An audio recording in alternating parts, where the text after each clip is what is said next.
Trying to find a way to go on, Ethel spent that summer at the Kennedy compound in Hyannisport. Ethel had absolute faith that her husband was in a better place. Still, there was no way to fill the void. So she did what she had always done in times of trouble, kept herself busy. She just had to have people. She had to be active all the time, from morning until night, and she was constantly on. She was either playing tennis, water skiing, and at noon, every noon, she would take her sailboat out. I just think that she didn't like to be alone. She didn't want to think, and she was very grieved. To the public, who had seen her as the ideal political wife, she was now the model widow, the focus on her children. But privately, she could not keep up the facade. This energetic and capable woman who had successfully juggled raising 10 children with an active political life was beginning to show the strain. She emotionally could not deal with all these children. And she would scream at them, she would push them, she would kick them out of the house in some instances. It was a very difficult situation.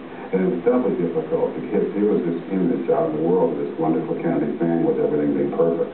Ethel's oldest boys were teenagers who were just beginning to be a little rebellious when their father was shot. Now, without him, they were truly hard to manage. What made it particularly difficult for Ethel was that some of them had turned to drugs.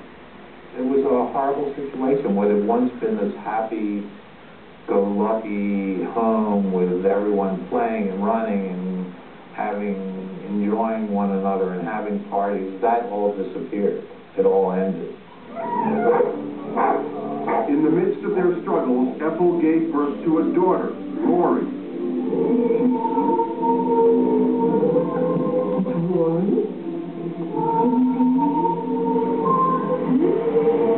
It was Christmas time, just 6 months after Bobby died.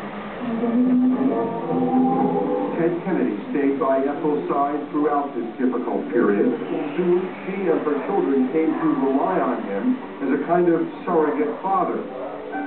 But in 1969, Ted, the one shoulder Ethel had to lean on,